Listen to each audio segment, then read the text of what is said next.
Hello, guys. Welcome to the first ever live streaming of THP tutorials. In this episode, we are going to be talking about elements of marketing, right? Elements of marketing. And we'll be looking at the first and second week of elements of marketing, right? So, as I said, this is live. It's happening right now, right? So, if you are watching, you can be dropping live comments and I'll be interacting with you and get back to you as and when you ask a question in the comments. So just you know, let's go, right? And I have only one viewer. Right. So elements of marketing, right? Now the first and second week is about marketing and the marketing process, right? Or you can call it the overview of marketing, if you will, right? The overview of marketing. So, what exactly are we going to be looking at? We are going to be looking at the definition for marketing by the AMA, that's the American Marketing Society. We also look at the nature of marketing, functions of marketing, the importance of marketing, and the marketing process. Right. So let's go for our break and we'll get down to business. Intro rather.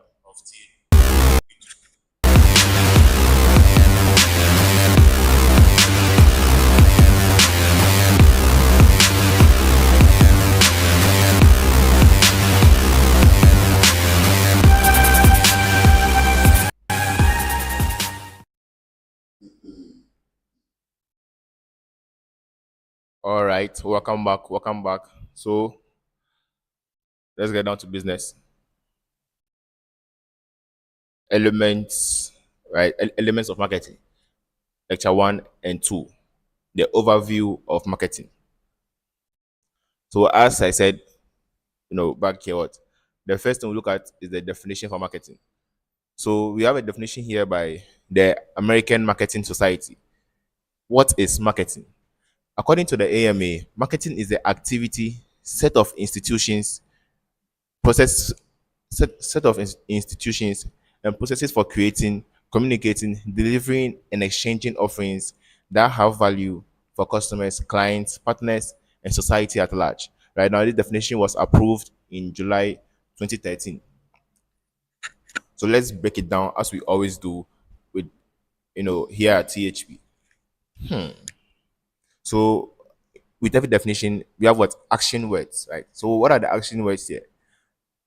So it says what marketing is the one activity, not the action word. Set of institutions, still not the action word, right?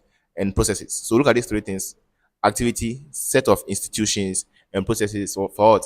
For creating, right? That's where the action word comes in, right? The verb in the present continuous, creating, communicating, delivering, and exchanging offerings that have value for customers, clients, partners, and society at large, right? So now, isn't that when you talk about marketing, marketing is not just about you going to create awareness for your product, but marketing actually starts from the point in time where your product or your service. So the creation stage, right? The communicating stage. That's you and creating the awareness. Oh, this is the product. You can communicate through advertisements and whatnot, right? Then the delivering and then the exchanging of offerings. Now, not just any offerings. When you say offerings, they may be a product, it could be a service, right? But offerings that have value for customers, clients, partners, and society at large. So that's what marketing is. So this definition is very, very comprehensive and it is very, very key. You need to really understand this definition, and you would and just understanding this definition of what marketing is by the AMA, the American Marketing Association. This definition alone is what you need to know in order to understand half of this video. Basically half of what I'm going to learn, half of it, just by understanding what the definition of marketing. So again, it says what it is three things, right? The three now. So there are three nouns. First, it says what marketing is activity, the activity, set of institutions, and then what processes, right? So if you are creating something, you have processes that you use to create it, right? It's not just magic. out of nowhere, then if the person producing this mic, they just produce this mic or the nine shirt I'm wearing, all go through processes, right? They didn't just appear, right? So set of institutions. So an institution could be the factory, the people who manufacture it, right? The various institutions, and then the activity, right? You know what an activity is, right? The process, of them making the shirt, it's an activity, right? Maybe they were cutting it, so the cutting will be an activity. The stitching of the shirt and when will be an activity. Good, good, good, right? So that's what marketing is. Those three words: activity, set of institutions, and then processes for what? Now, what are these things for? These nouns, what are they doing? Right? They are used to what? Create, communicate, deliver, and exchange offerings. Offerings that have value for clients, customers, partners, and society at large. All right. What do we have next on our outline? That talks about what? The nature of marketing. The nature of marketing. So when we say the nature of marketing, how do we understand that? So first of all, marketing is a concept. When you say a concept, it's saying what? Ideas. I guess things in the mind. Marketing is an idea, right? It's a concept. Marketing is a function of business. Being that what? Marketing is a process or an activity that businesses what? Do or engage in. Marketing is an umbrella term for a range of techniques, right? So, in the course of this series on elements of marketing, we will be looking at so much more, so many things that we will be, so many techniques that can be applied in other fields, right? But they'll all be falling under marketing. Because think about it, you have a product, you're saying that marketing starts from what? Creating to communicating, delivering, even up to exchanging your offerings. So it's quite comprehensive and it encompasses a wide range of techniques. Right now, marketing is an ongoing process. Marketing operates as a system. Right now, a system is what? A system is a collection of parts. Right, it's a group of things performing different function to achieve a different goal. So components, a group of components that are performing different functions to achieve a common goal. So there you have it. That's the nature of marketing. On our outline, what do you have next? The next thing is what? The functions. What are the functions of marketing? Quite interesting, isn't it? So, well, yeah, you have assumptions about marketing. We'll get back to that. You'll get to the functions. Let me talk about the assumptions. Now, the assumptions about marketing. Now, what's an assumption, right? Assumption is something we think we know. Now, it could be true, it could be false, but it's something that you don't have any evidence to back. You are assuming. Marketing is advertising. Now, this is not wrong, but marketing goes above and beyond, right? Advertising is just a part of marketing, right? So, marketing is bigger than advertising. Good. Marketing is selling the same rationale for the first one. Marketing is more than selling, as we talk about in the definition. It involves what? Creating, communicating, delivering, and what? Exchanging. Exchanging is where the selling will come under. Good. Marketing is getting people to buy, which is products that they do not really want, which is not true, right? True marketing, not what happens in a market in Accra, but true marketing seeks to That's why back in the definition, it said what? Offerings that have value, right? Offerings that have value. So it's not about just lying to someone and getting them to buy whatever it is that are selling to them. But it goes deeper than that. It involves you know, identifying a problem that your market, your customers have, and then you providing a genuine solution in the form of an offering. Could be a product, could be a service to solve that problem. And that's where the exchange comes in. You exchange value. Your value is the solution. The value that they have is money. So you give them the solution and they give you their money. Then we make money. All right. Why, as a student in a university, still only one viewer? It takes time. Why, as a student in university, should you study marketing? Why? Why is it important? Marketing offers many career opportunities, including opportunities in advertising, sales, product management, retail store management, customer relationship management, and so on. Now, the study of marketing principle can help you become a more productive, valuable co-worker. So the first one said that what you study marketing, you have many opportunities in the future. Second one is saying that what, when you study the principles of marketing, it can help you become more productive, valuable, and a valuable co-worker. Now, in addition, many of the skills and tools of marketing can be applied in other functional areas of business. That's true, right? As I said, marketing it encompasses a wide range of techniques. So these techniques can be used in other fields. Now, marketing skills can also help you become a more knowledgeable consumer as you will better understand the marketing practices that influence your purchases, right? So you know what it's all about. You see the product, you don't just see a product that you want. Communication has done and has fed how the delivery is. It enables you to think deep or sleep not at all. As my lecturer once said, used to say, drink deep or sleep not at all, right? So when you understand marketing, you go, when you see the product, you go deep than the average individual. All right. Alas, functions of marketing. When we say functions of marketing, is referring to what we do when we market.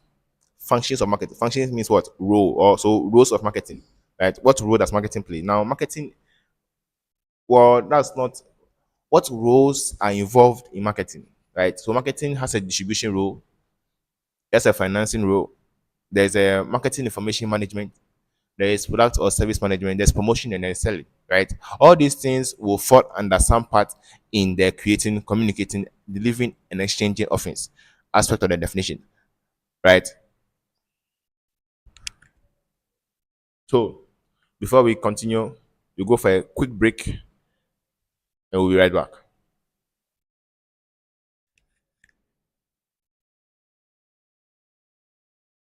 More productive, valuable, and a valuable co-worker. Now, in addition, many of the skills and tools of marketing can be applied in other functional areas of business. That's true, right? As I said, marketing it encompasses a wide range of techniques. So these techniques can be used in other right. So before we continue with our video, Mabel says what is asking, that we save this video. So Mabel, thank you very much for your comment. Don't worry, this video will be saved on the channel right after, it will be saved and you can access it later on. Thank you very much for your comment. We love you. Okay, so what's the next on our outline? Right, the importance of marketing will fall under why study marketing. So without further ado, to the second part, take this like the week 2 of why we are here. The marketing process. The marketing process, right? Let's get down to business. Now, this is, well, it's quite broad, but you can trust me. I'll handle it. What is marketing? So here we have what? The marketing process. The marketing process. Another word. So we have 5. See, 1, 2, 3, 4, and 5. Right. The last one is in a red box. They are in red rectangles. not a box, rectangles, right?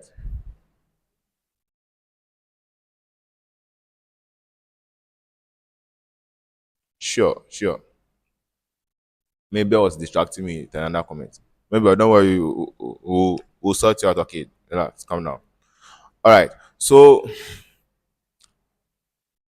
understand the marketplace and customer needs and wants.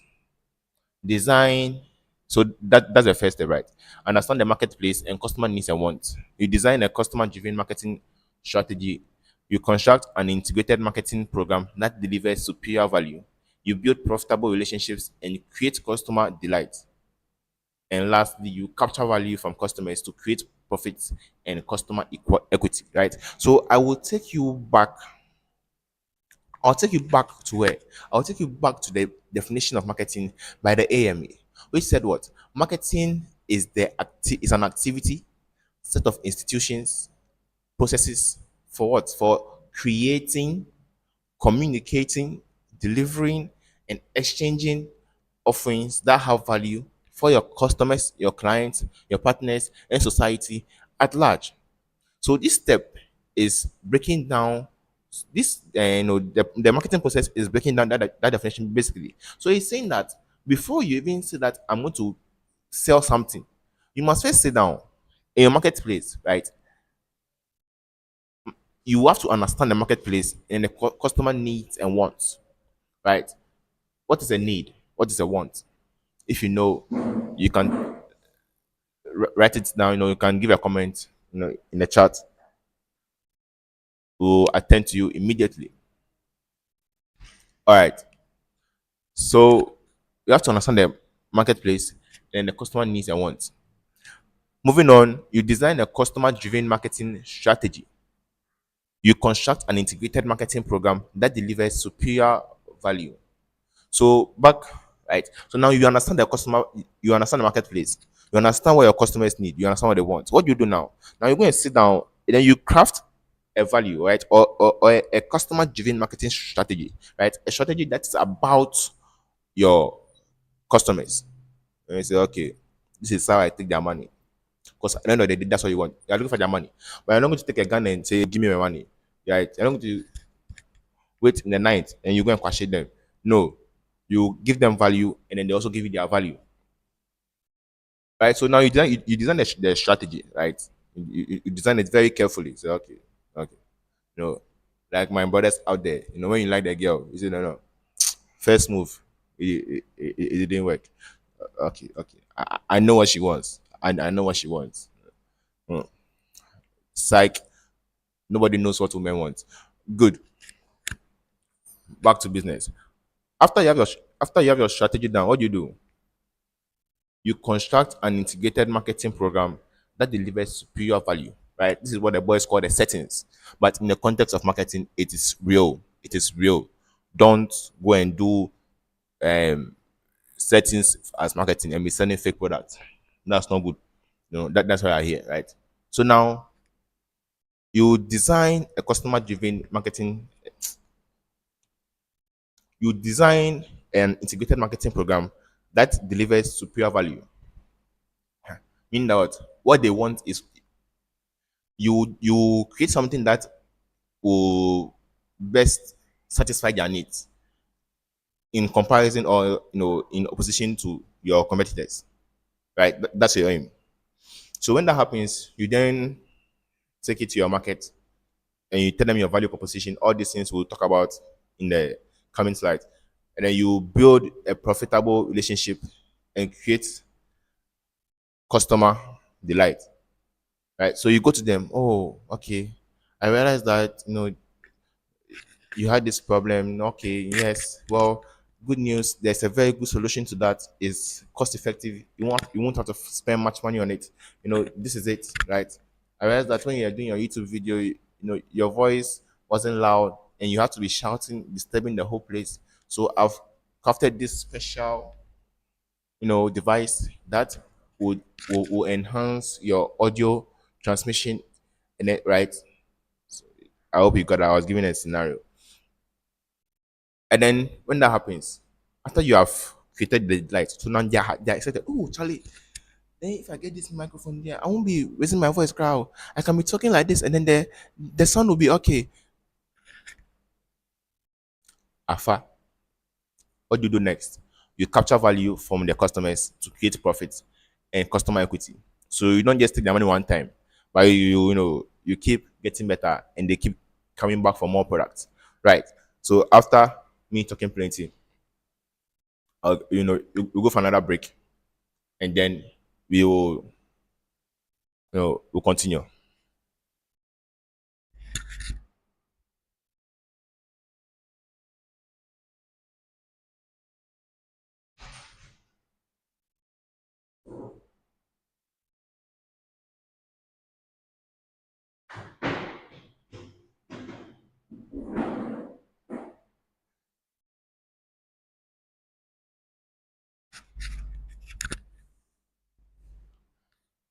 Right. So now it's breaking it down, right? Understand the marketplace and customer needs.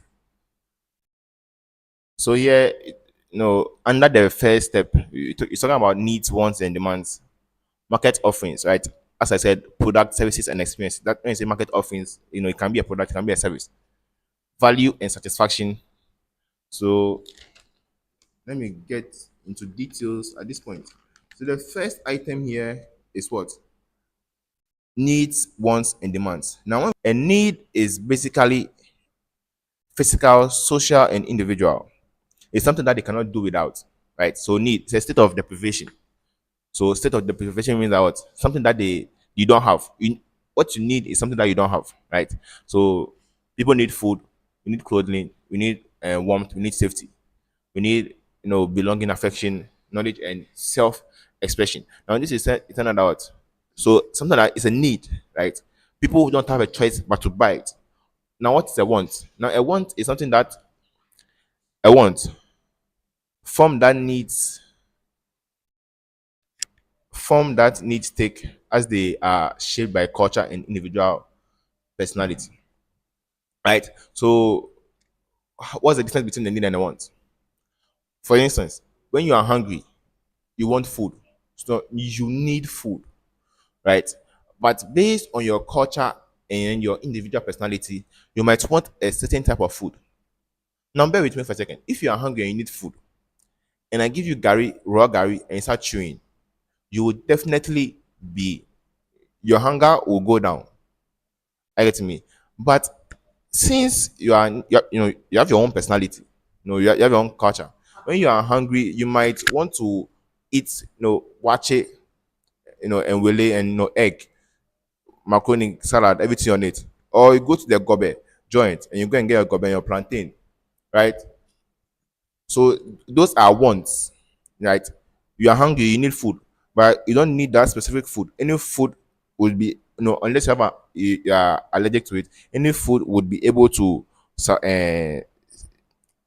satisfy you. Good. So that's the difference between the need and the want. Now, what is a demand? A demand is something that is what backed by buying power. See, so we talk about that in Managerial economics, right? But don't worry, I won't send you there. If you want to go and watch the video, it's on the channel. You know exactly. So need, wants, demands. These are the differences. Good. The next thing that we saw here was what? Market offerings.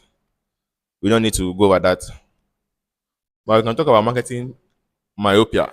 And in the videos to come, the various weeks or the chapters, it will pop up again.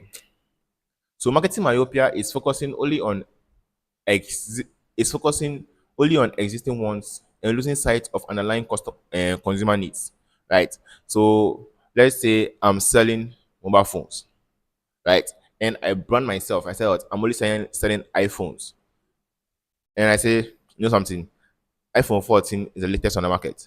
I will sell only iPhone 14s. So 13, 12, 11, you not sell. Now, this is what marketing myopia is talking about. Obviously, you're in the marketplace. The thing that people need, is a phone. Now, fine, some people will restrict themselves to, I'm only going to use an iPhone. But what if they can't afford an iPhone 14? They will settle for a 13, a 12, an XR, an XR, an 11. So if you say that what I'm only going to focus on iPhone 14 because iPhone 14 is the only thing that's existing right now. It means that what, when somebody walks into your shop and they want to buy iPhone, maybe their budget will be for iPhone X, XR or 11. You will lose them. So that's what marketing myopia is. You have lost sight of the existing of the underlying customer needs, and you're only focusing on existing ones, the trends. All right. So the next one was what values and satisfaction. Right. So with this one, we have a diagram here. It says what customer value and satisfaction expectations. So you have the marketers on one hand and the customers on the other. So the marketers set the right level of expectations, not too high or low, right? And the customers what uh, the customers go in for the product, for the value because that's the solution to their problem, and then they either they get if you want the customer to be satisfied, right?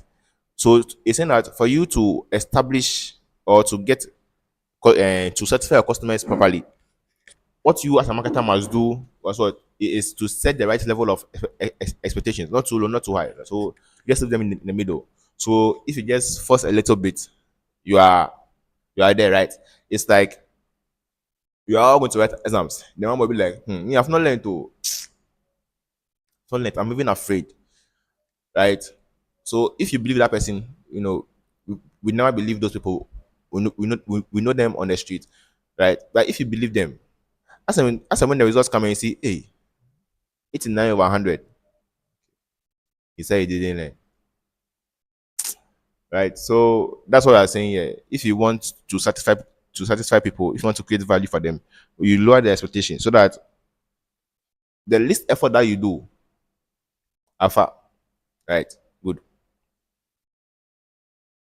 So exchanges and relationships, right? Now, exchange is the act of obtaining a desired object from someone by offering something in return, right? Exchange. I need this, you have that. I need what you have, and you also need what I have. So I have money, you have the solution to my problem. So you have this mic. I need it for my live show. So I give you my money, you give me the mic. It's an exchange, right? And then you create a relationship. Next time when I need something of that sort, I'll come to you. Oh, do you have this? No. All right. So yeah, a market, right? What is a market? Now, a market is a set of actual and potential buyers of a product. So we have here it says what major environmental forces. These are the company's competitors, marketing intermediaries. That's why you have what retailers, distributors, and so on, and the consumers, right? So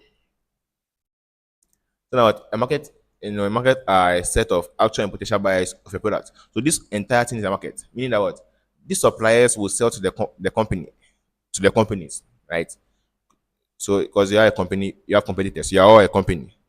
So you are buying from your suppliers. These intermediaries will buy from you, and then they will then in turn sell from your consumers. The consumers can also decide to what come and buy straight from the company, or they can go deeper down the value chain and purchase directly from the supplier and get it extremely cheap. So that's what a market is. A set of actual and potential buyers of a product. So your market is not only the person who is buying a product, but somebody who can buy a product. The term I believe is what prospects. Good. So that sums it up for the what? For the first step in the marketing process, right? The first step. So we'll move on to the next step, which is what? Designing a customer-driven marketing strategy. Right. Yeah. See you after the break.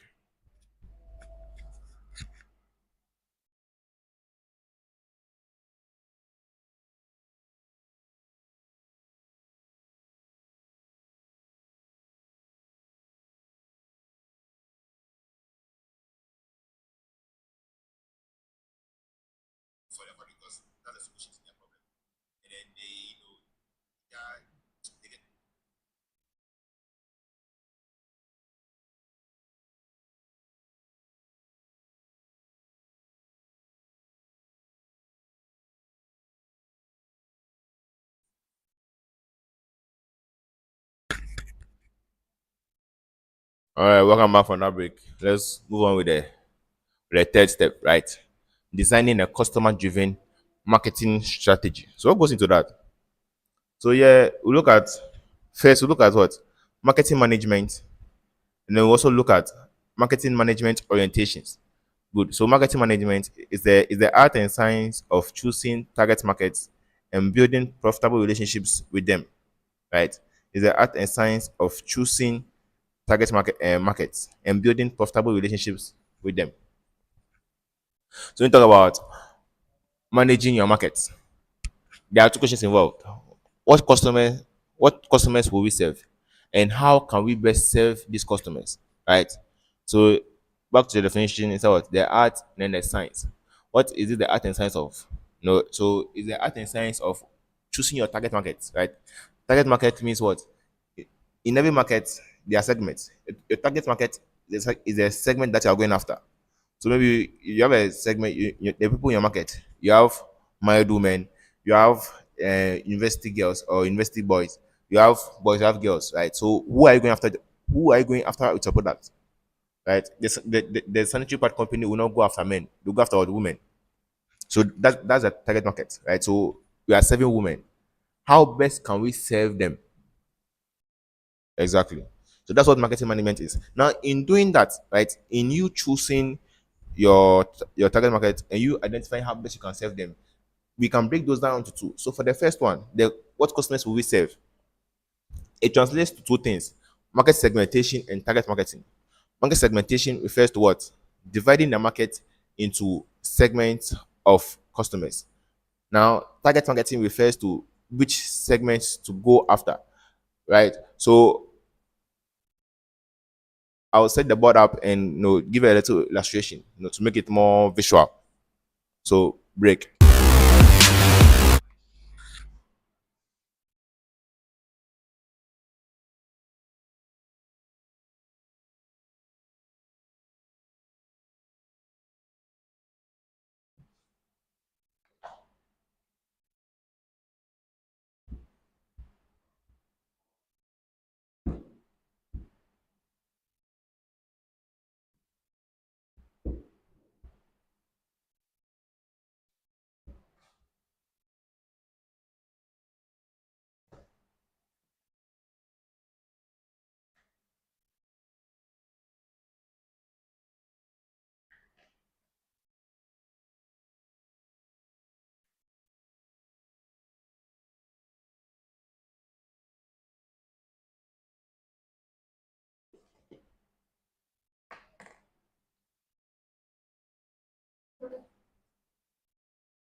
Right.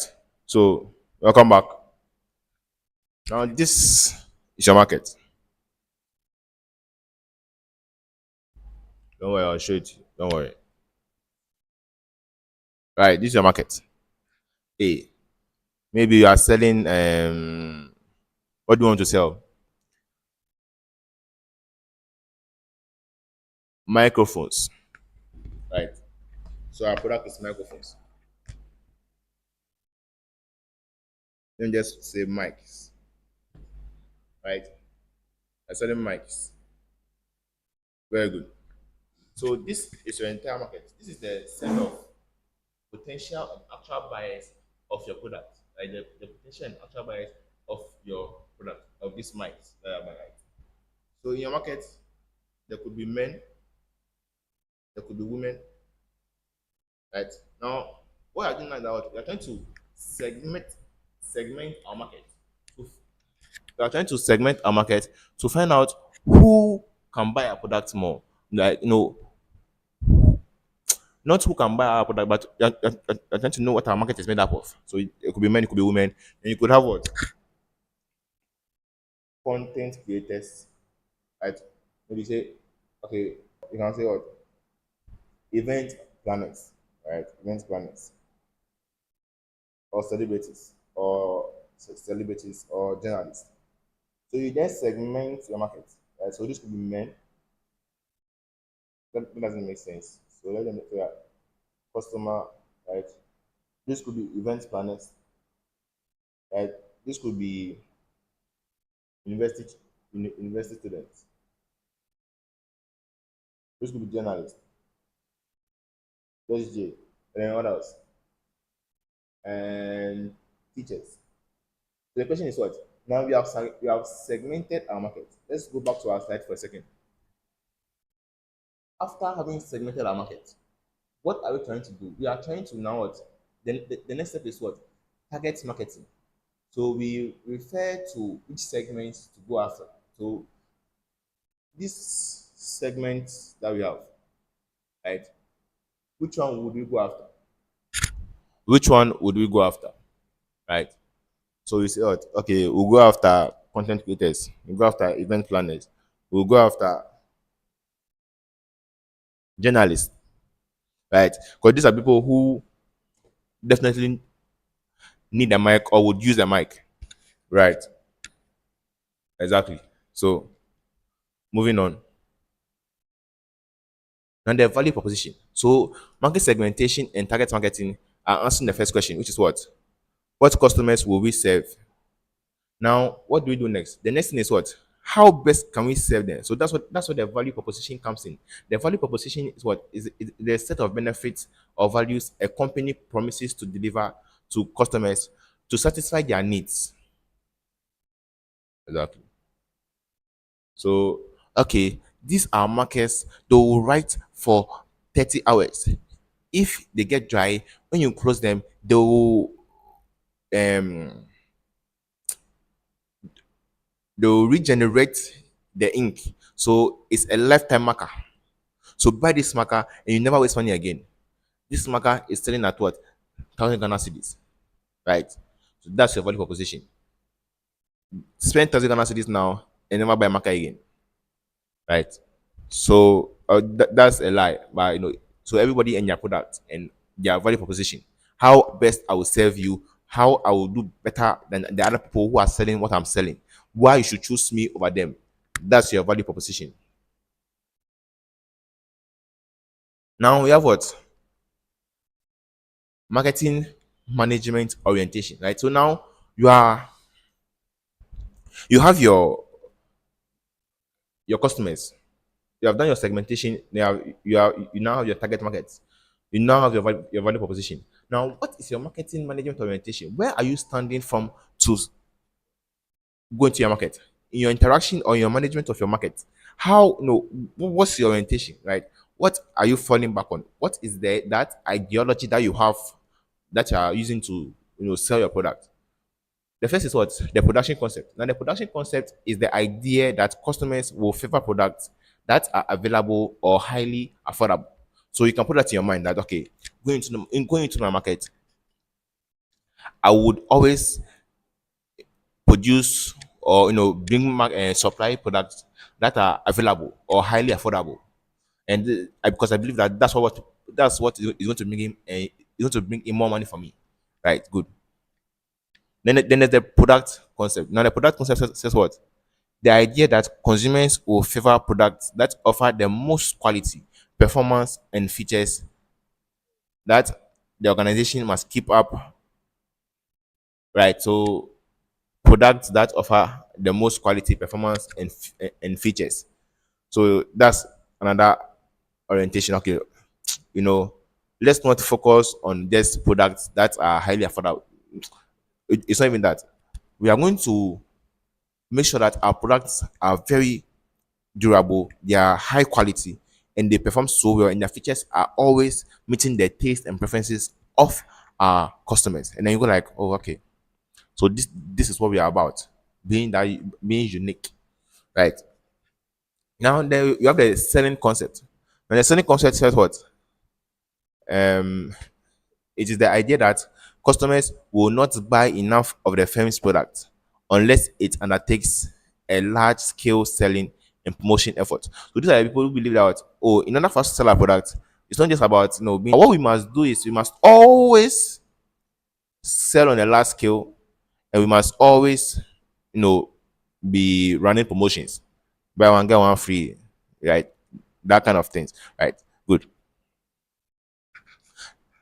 Then there's the marketing concept, which is what is the idea that achieving organizational goals depends on knowing the needs and wants of the target markets and delivering the desired satisfaction better than the competitors do.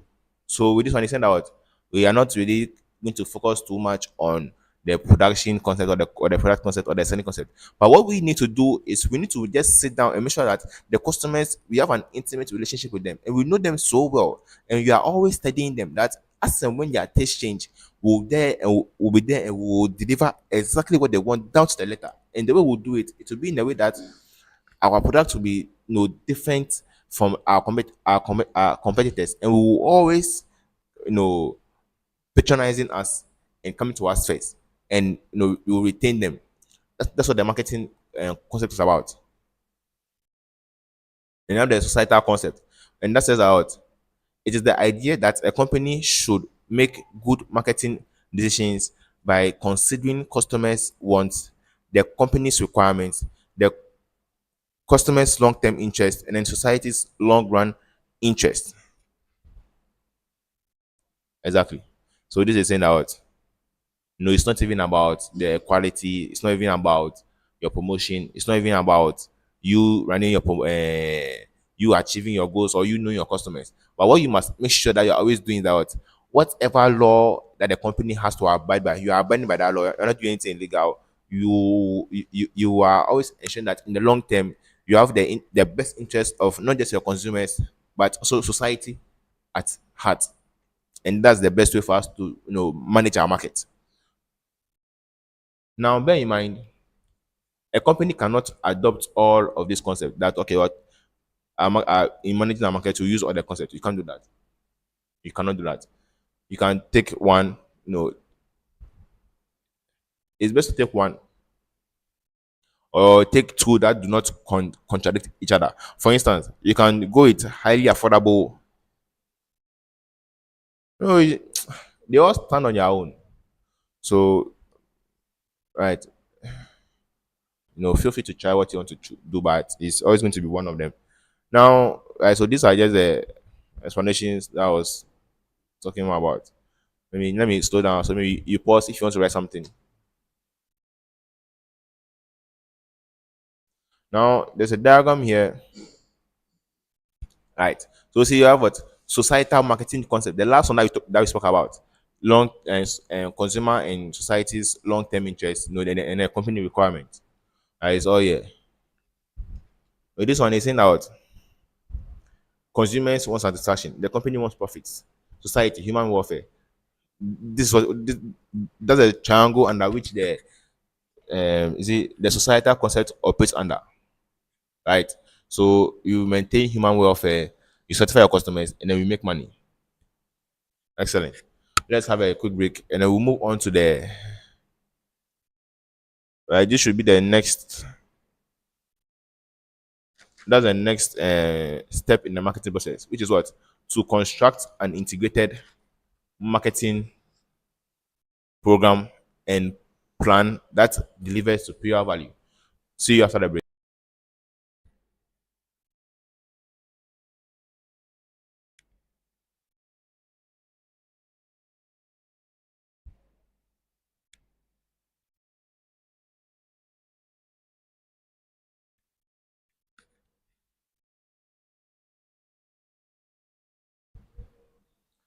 Right. So welcome back from the break. So the second step, right?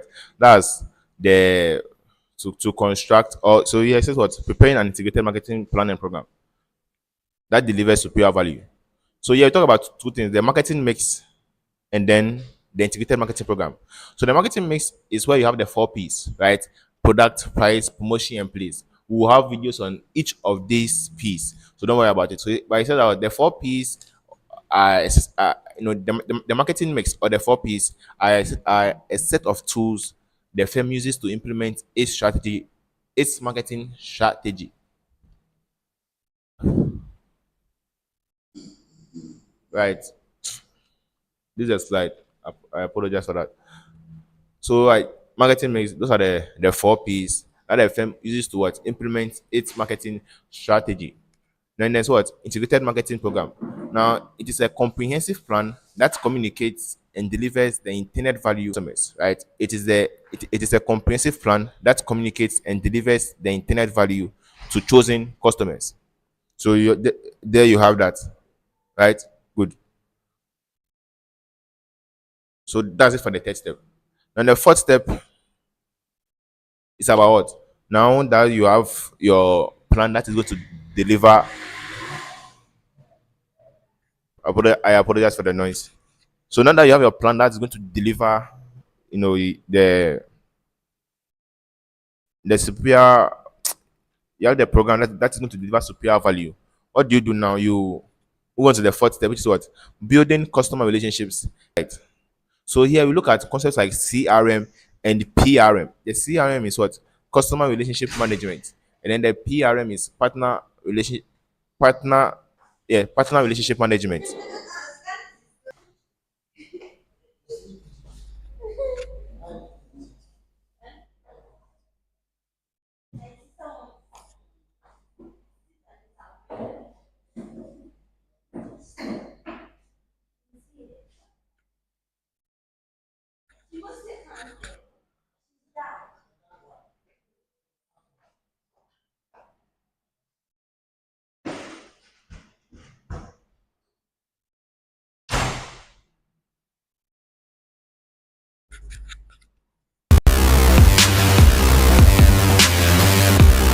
Building and maintaining profitable customer relationships by delivering superior customer value and satisfaction, right?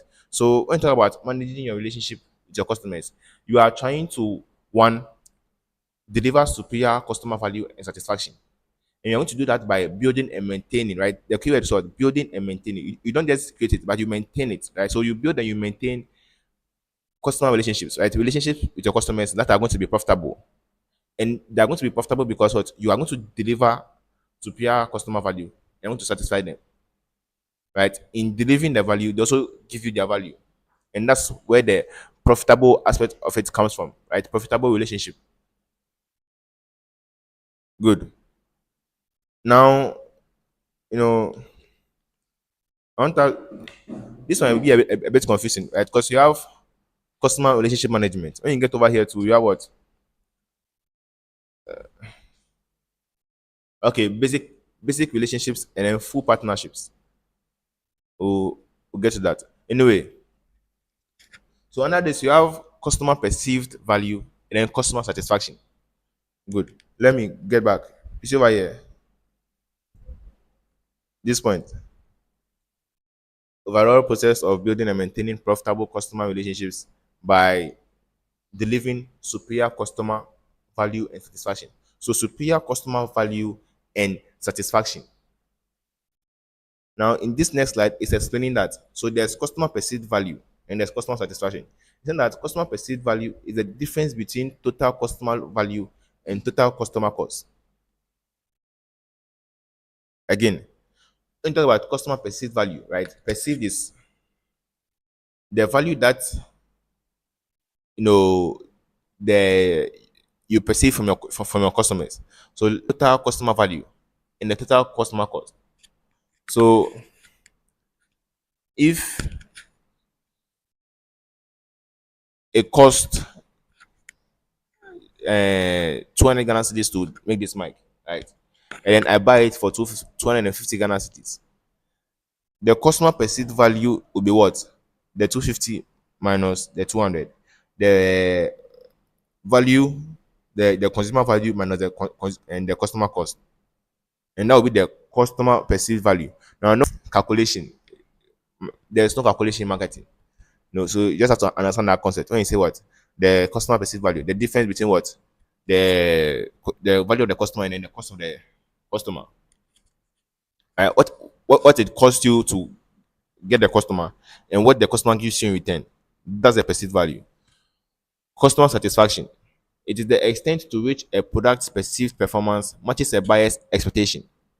Right? Customer satisfaction. So I see the product. If you remember what we talked about in step one, the producer has lowered the expectation, not too high, not too low. So I buy it And then I'm like, oh, okay, well, no, this is very good. The sound really works well. I can, I can hear. I don't need to strain my voice, to shout so much. So I will be satisfied. Right? So it's not the extent to which a product perceived performance matches a buyer's expectation. So when you buy the product, you have an expectation, oh, is it going to work? Then, then when you know the extent to which what you thought, how you thought it was going to work, how it actually works, that difference or that that extent, that degree, a better word, that degree is what you call customer satisfaction. All right. So when you talk about managing the relationships or building the relationship with the customers, there are two ways to do that. That what there's a basic partnership, basic relationships, and there's full partnerships.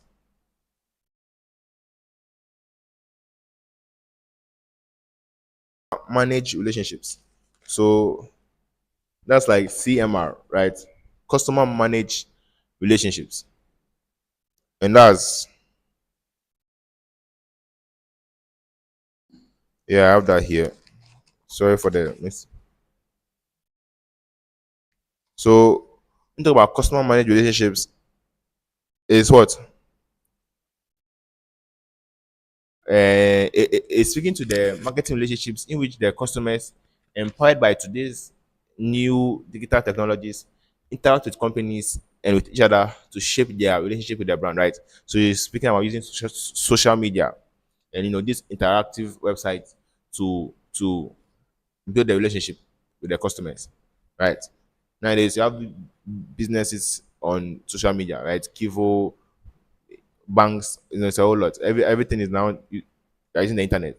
So the customer manager is that in that instance, people have the power to speak up, right?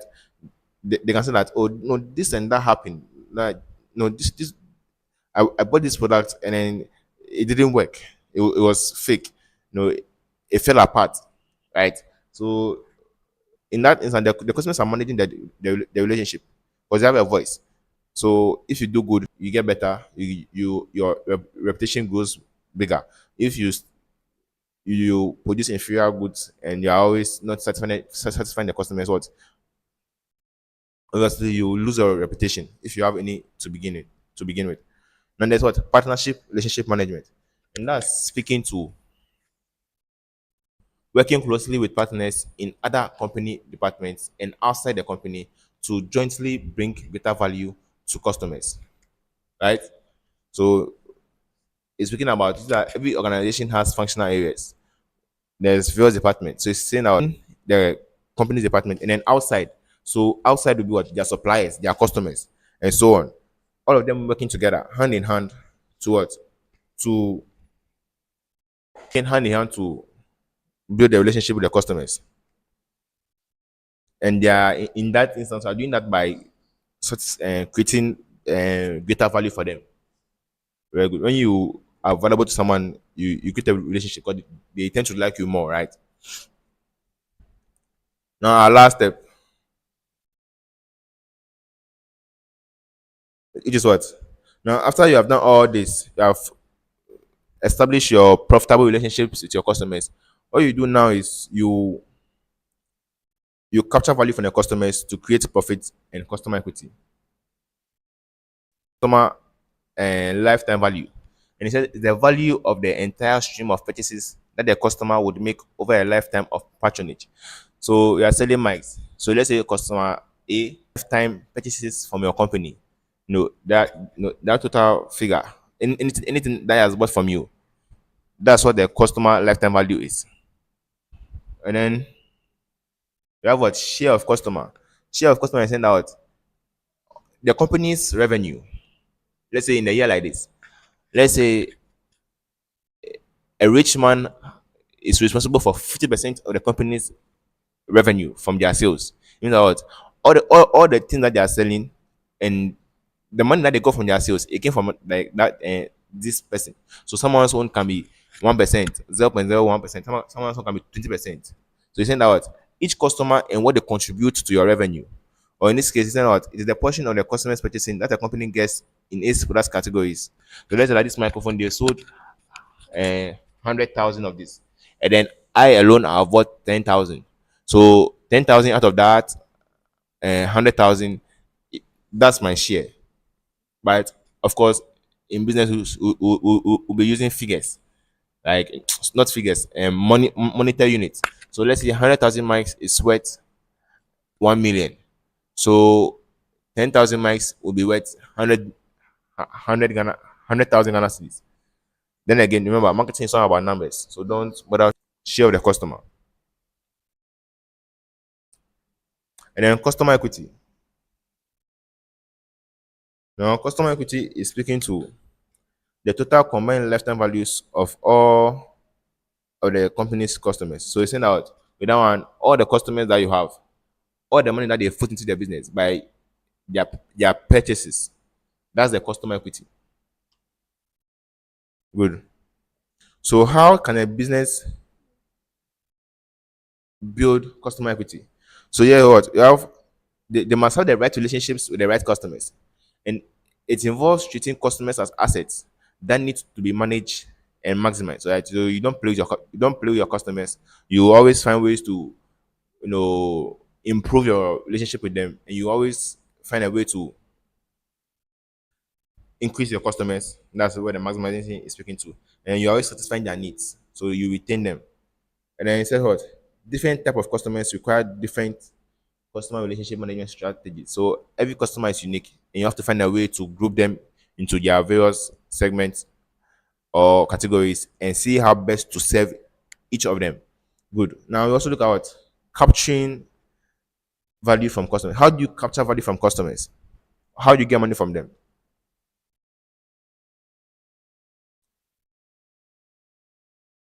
Well, over here it says what you create customer loyalty and retention, right? Customer loyalty and retention. Make sure that what they are loyal to you. They are always buying from you.